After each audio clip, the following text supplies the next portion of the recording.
Hey guys, so this week in LEGO Star Wars was honestly a bit slower in news. In fact, last week I didn't even have an episode because the only thing was the 4 plus ATSD, which we will talk about. But yeah, there are a few little tidbits and important little things that I thought I'd just quickly touch on that don't exactly deserve their own video, but this should be interesting and I hope there's something you haven't heard about on this. As I said, I'll quickly talk about the 4 plus ATST. I've honestly talked about this way too much, but yeah, it's the 4 plus ATST set 75332 with 87 pieces, retailing for $35, coming out August 1st, got 3 figures. Isn't really much else to say, it's a 4 plus set. Go check out my other vids if you're interested. But also this week we did get a lot of reviews out for some summer sets, including the ATT, which gave us our first look at Cody's face print, which is great. I do really love this face print. A lot of people say that maybe it shouldn't have been angry and maybe a bit calmer. I think that if we are going to get an angry clone expression, maybe Cody's the best one for it, so I don't particularly mind as much with this one. Still though, a very good face print, obviously a good clone one. Of course, the ATT wasn't the only set the reviews got out for this week, and I'm just using pictures from David Hall or Solarbrook Studios here, but we also got the Justifier, of course, a few reviews out on that, and then Ambush on Ferrex. So very cool. You can go check out those reviews of anyone you want to check out reviews on, land members especially. Go check those out, and then of course you get to see the sets in action. Now, a few of you may have seen a video of mine from about a month ago called the Mystery LEGO Star Wars item from 2022, and it was about these books called LEGO Star Wars Time to Play, and I promise you this is relevant. So basically these are very small books that kind of just have a minifigure, and they cost like $6 here in New Zealand.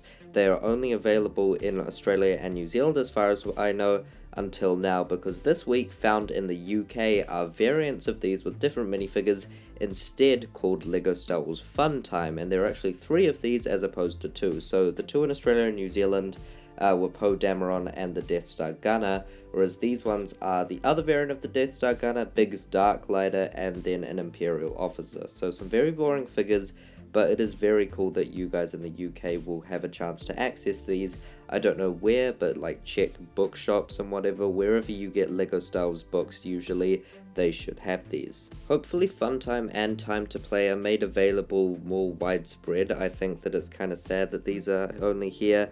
However, it seems like Time to Play may be available in the UK now, because the Harry Potter version down below can be seen, meaning that possibly these will be available there, and then hopefully that'll mean the same in reverse, because I don't have a big Darklighter and that'll be kind of nice to get him. And it's cool just seeing that there's a future in these kind of shortened books that are a lot cheaper, and now that we can see that there are 5 at least, we can look back and see what figures could possibly be included next. Now there are of course like First Order Stormtroopers, and then some more interesting ones. There's Hoth Rebel Troopers, C-3PO, U-3PO.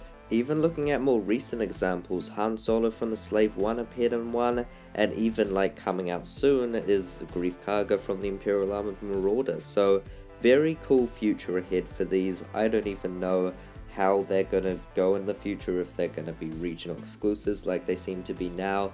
Hopefully though they do get a wider release everywhere. And then one last thing I wanted to mention is LEGO is confirmed for San Diego Comic-Con, including an animation panel which will reveal stuff from LEGO Star Wars, being obviously summer vacation, and sometimes of course there are SDCC exclusive sets, so whether or not we will see those remains to be seen. Usually though, like looking back at like the Nebulon B, they weren't seen, like they weren't rumored I guess, so possibly it could come, though I'm not expecting it. And in terms of next week, I'm not expecting anything at all. So we've got all our set reveals we need, apart from I guess the advent calendar, but that'll be coming later, and then of course UCS Razor Crest.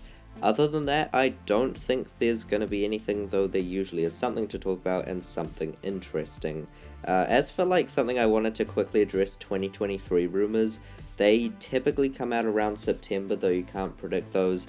I think that leaks are coming out a lot later than usual. Like I think this year LEGO's been a lot tighter with those, so I think we could see them later than normal, but I just wanted to quickly mention that here. Hopefully got a predictions video coming out soon. But yeah, that's been this week in LEGO Star Wars. I do hope you've enjoyed. Do you like the 4 plus ATST? Do you like the Cody face print? Do you want the LEGO Star Wars Fun Times book? And if that, can you even get them? please let me know all your thoughts down below. However, yeah, that'll be all for today. I hope you enjoyed this video. Please remember to like and subscribe. That'll be all, folks. Goodbye.